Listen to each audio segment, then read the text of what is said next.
Buenos días a todos, en el nombre del Señor. Me gustaría hoy hablaros de la adoración congregacional. ¿Para qué venimos a la casa de Dios? ¿Cuál es el propósito principal de congregarnos como iglesia? La respuesta ha de ser: estamos congregados para complacer a Cristo. A lo que viene otra pregunta: ¿lo conseguimos siempre? Si lo conseguimos, gloria a Dios por ello. Pero si no lo conseguimos, ¿qué debemos hacer cada uno de nosotros para que, congregados como iglesia, complazcamos a Cristo siempre? Me gusta reunirme para adorar a Dios, cantar alabanzas, orar, edificarme en su palabra, hacer memoria de la obra salvífica de Cristo en la cruz, compartir de lo mucho que Dios nos da y hacerlo todo esto con todos vosotros. Pero no siempre salgo contento ni gozoso cuando termina el culto. Podría echar la culpa a la predicación del hermano que ha compartido la palabra. La mayoría de las veces la comparte un servidor. A las alabanzas que hemos cantado durante la adoración, o cómo la hemos cantado a veces. A quizás la rutina de tener que dar cada primer día de la semana para las ofrendas y no siempre tener para poderla dar. O hacer memoria cada domingo de la muerte de nuestro Señor, algo que ya tengo claro desde hace mucho tiempo. O quizás, porque este o aquel día yo mismo no haya ido del todo bien a adorar a nuestro Dios. No sé si a ti también te pasa lo mismo. Si no te pasa lo mismo, gloria a Dios por ti, por ser un baluarte de la iglesia a la que yo asisto. Si por el contrario te pasa lo que acabo de contar que me ocurre a mí, escucha lo que voy a decirte. Voy a contar una ilustración para que abrir un poquito de luz. La ilustración dice así: un misionero americano acaba de llegar a España y aún no habla mucho español. Decidió visitar una iglesia local, pero en el camino se perdió. Cuando por fin llegó, ya era tarde, había comenzado el culto. El único asiento disponible quedaba en la primera fila. Un poco apenado, pasó adelante y se sentó. Como no entendía mucho de lo que se hacía en el culto, decidió observar las acciones de un hombre que estaba sentado junto a él en la primera fila. Cuando este señor aplaudía, el misionero también aplaudía. Cuando se ponía de pie, el misionero también se ponía de pie. Cuando se sentaba, el misionero también se sentaba. Como casi no se enteraba de nada, simplemente trató de imitar todo lo que hacía aquel otro hombre sentado junto a él en la primera fila. Se dio cuenta de que el predicador había empezado con los anuncios. La congregación estaba aplaudiendo, así que se fijó para ver si el hombre sentado a su lado también aplaudía. Como vio que sí, él también aplaudió. Después, el predicador dijo algo que él no pudo entender, y se dio cuenta de que el hombre sentado a su lado se puso de pie, por lo cual él también se puso de pie. De repente, la congregación quedó en silencio. El hombre miró a su alrededor y vio las caras de asombro. También vio que nadie más estaba de pie, así que decidió sentarse. Al terminar el culto, el misionero se acercó al predicador para saludarlo, y éste le dijo en inglés: «Me di cuenta de que no hablas español». El misionero visitante le respondió: «No, todavía no. ¿Es muy obvio?». «Bueno, sí», le contestó el predicador. «Cuando anuncié que la señora Costa acaba de dar a luz un bebé y le pedí al padre que se pusiera de pie, usted también se levantó». Pobre misionero. No entendía el idioma y no sabía qué hacer en el culto. Se sentía desubicado. Quizá alguna vez alguno de nosotros nos hemos sentido así también en la iglesia. Un culto a veces puede ser un poco extraño y quizás nunca nos hayamos preguntado cómo debemos adorar a Dios, pero creo que es importante considerarlo. Y muchas veces se ha predicado del tema. Nos reunimos cada domingo para alabar a Dios, para orar juntos a Él y para aprender de su palabra. Pero ¿cómo debemos hacerlo? ¿Le importará a Dios cómo le adoremos? Como en tantas otras cosas, Él nos habla en su palabra de esto. Abramos la Biblia si la tienes a mano. Por 1 Corintios capítulo 14, los versículos del 26 al 40. Lo vamos a intentar desarrollar. Aquí en estos versículos encontramos las pautas para complacer al Señor en nuestra adoración congregacional. ¿Cómo debemos adorar a Dios durante el culto? La iglesia en Corinto, que es a la que va dirigida esta epístola, se reunía en casas. De hecho, no había edificios especiales para las iglesias como lo hay hoy en día cuando Pablo escribió. Las reuniones eran relativamente pequeñas, con pocas personas, y eran bastante informales. Sin embargo, el apóstol Pablo les escribe que debe haber un orden en las reuniones. De hecho, según el versículo 33 de este pasaje que vamos a leer por cachos, dice: Dios no es un Dios de confusión, no es un Dios de desorden, sino de paz. Mirad, el tipo de culto que hacemos o que pretendemos hacer tiene que reflejar al Dios que hemos venido a adorar. Cuento otra ilustración para dar luz a esta frase. En un comercio, un hombre habla por teléfono con un representante de su tarjeta de crédito acerca de cierta información que ha aparecido en su estado de cuenta. El representante le dice: le damos esta información para evitar sorpresas. El hombre le responde: ¡qué bueno! Odio las sorpresas. En esto, llega a su casa, abre la puerta y un montón de gente grita: ¡sorpresa! El pobre hombre, da un brinco de susto y lanza un grito. ¿Os dais cuenta?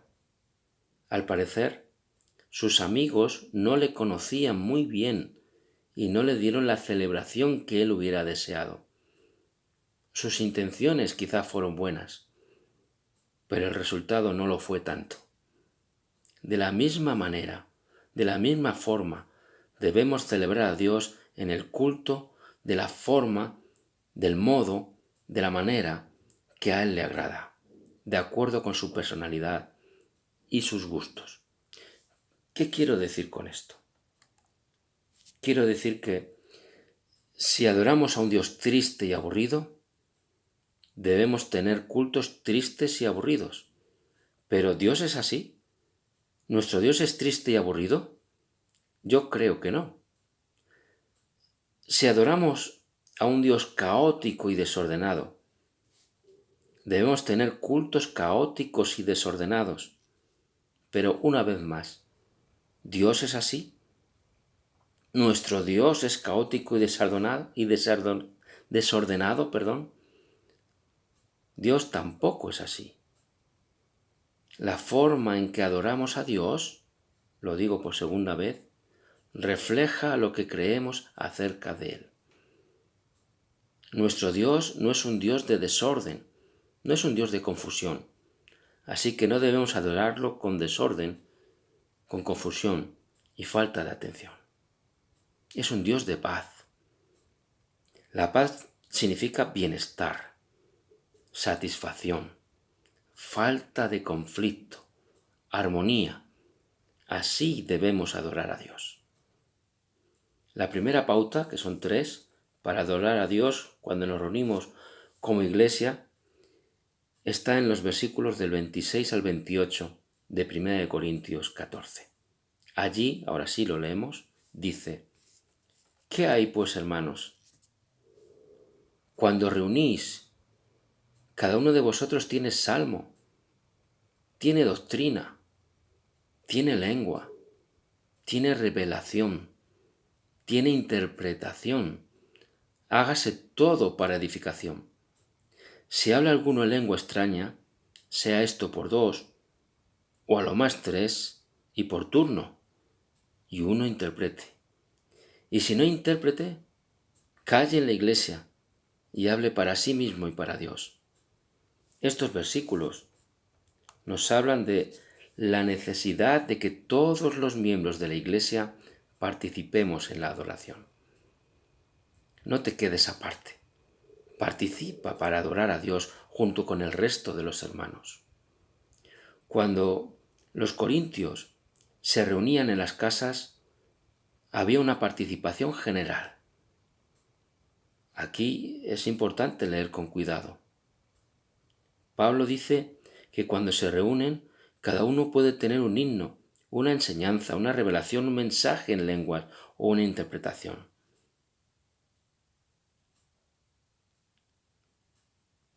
¿Habéis estado en alguna reunión de amigos o en una reunión familiar con mucha gente alguna vez?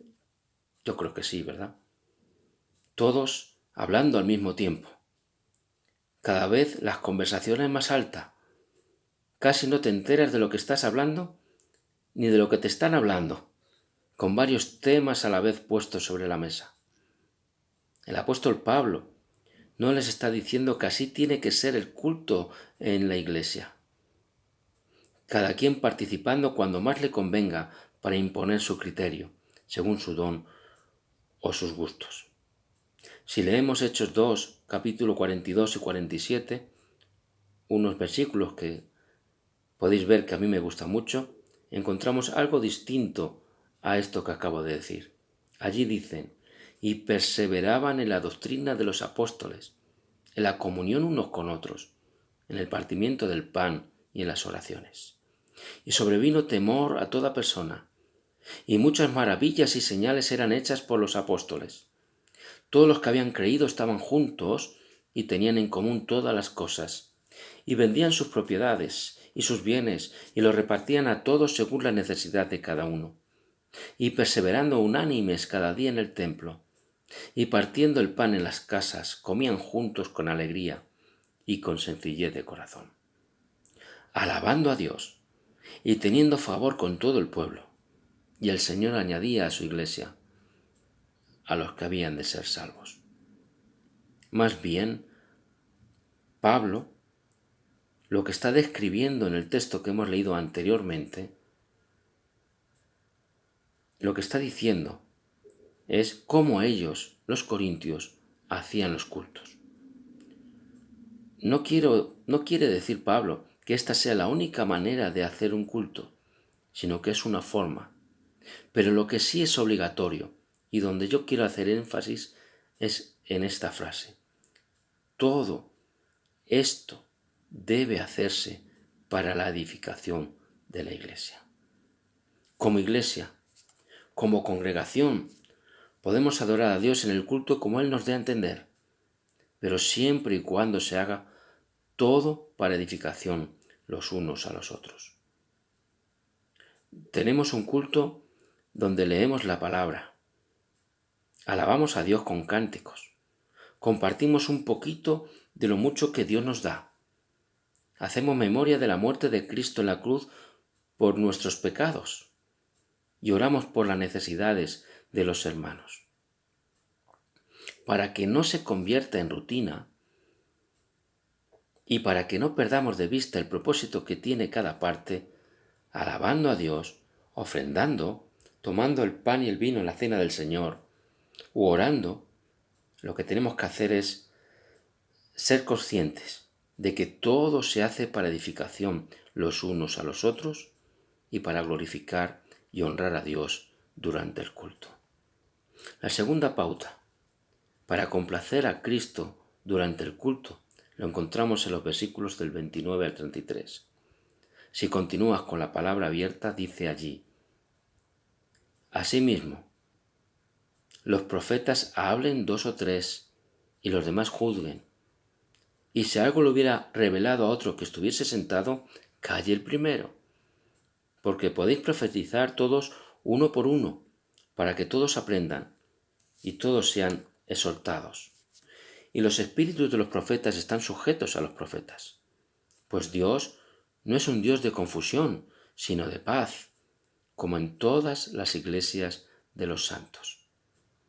Estos versículos nos hablan de los mensajes que se dan dentro de la iglesia.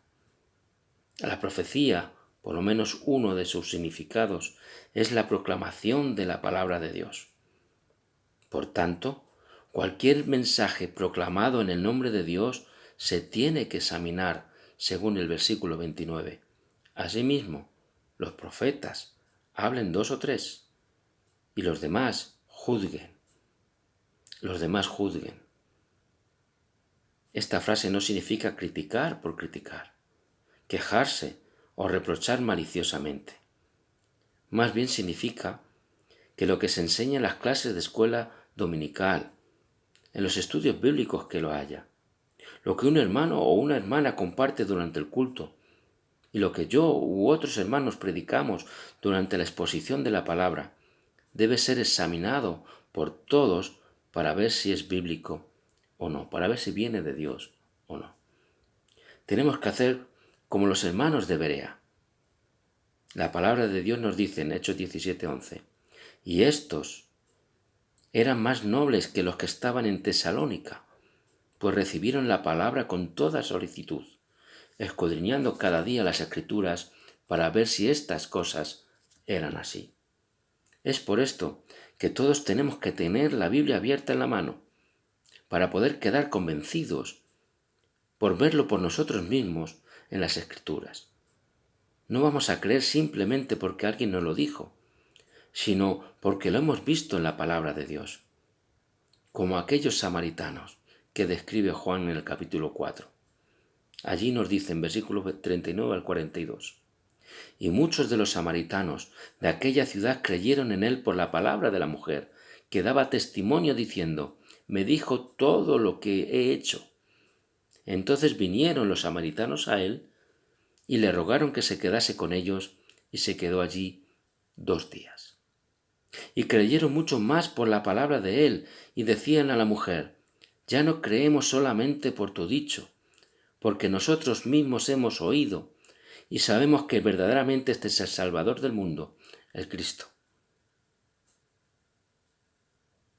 Tenemos que ir a las Escrituras para ver si lo que nos enseña es verdad. Pero es importante aclarar que no estamos hablando de descartar lo que nos gusta,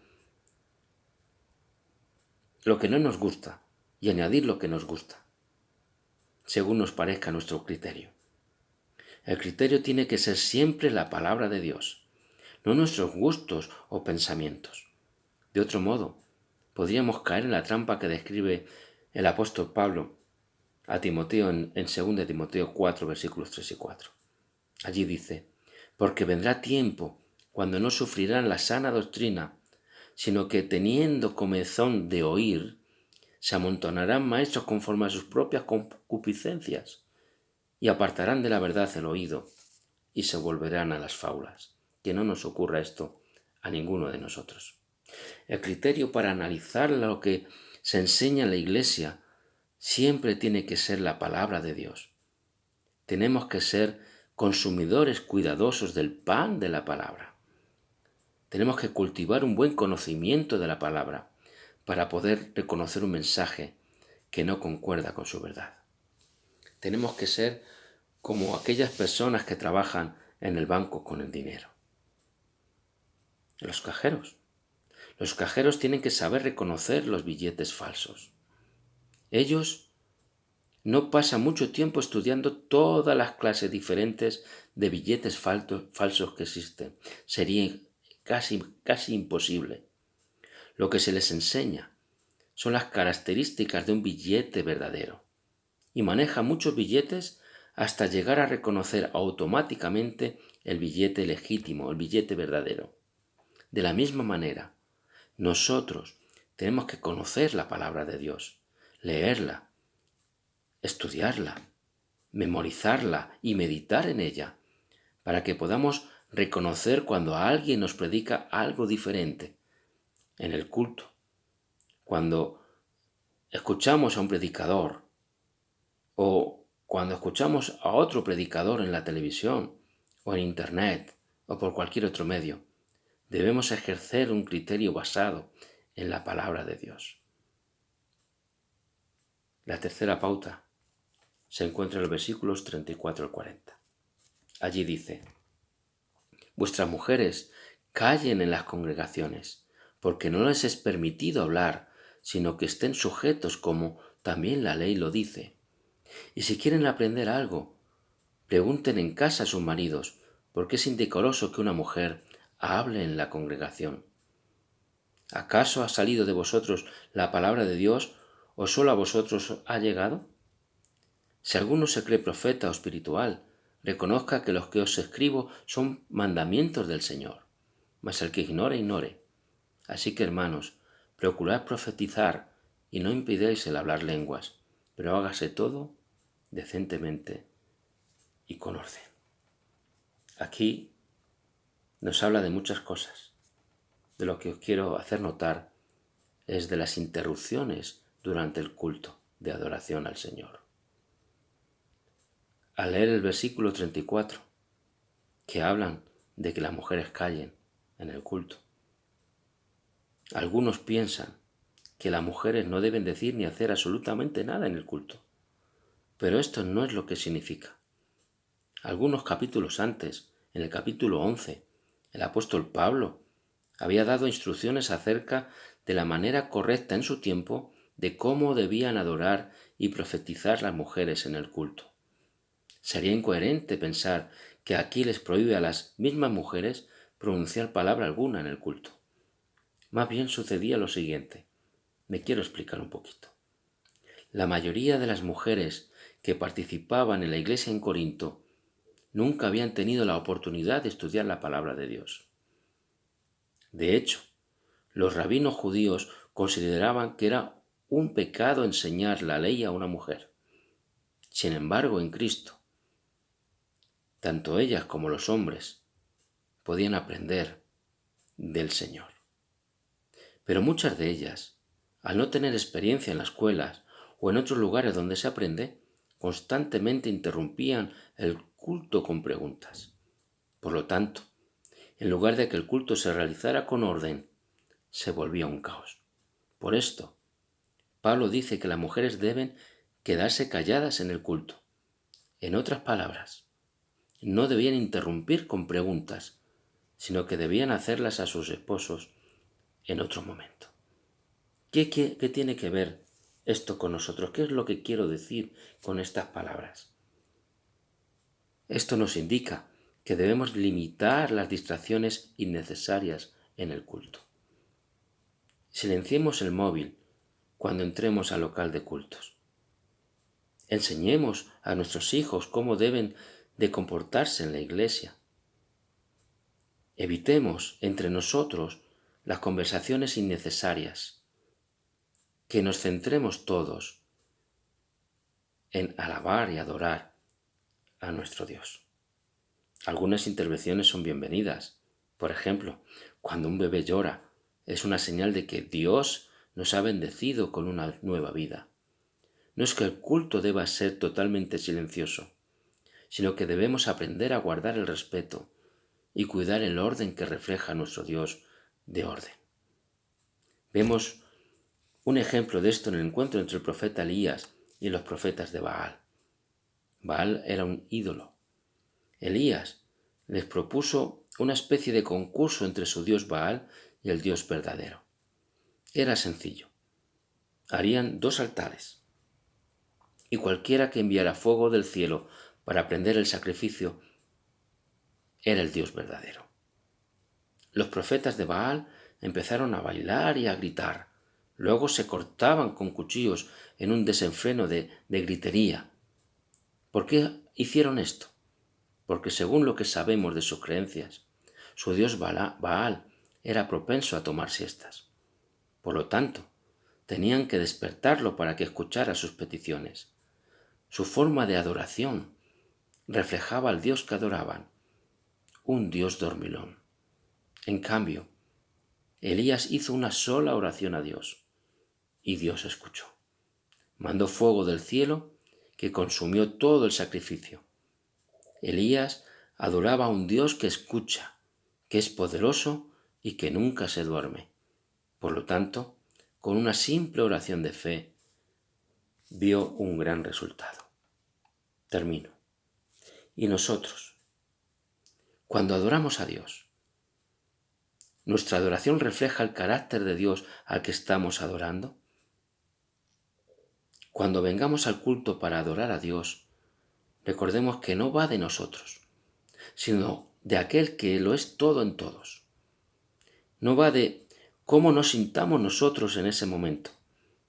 Va de aquel que es siempre igual en todo momento. No va de lo que pretendemos saber o de nuestros propios gustos.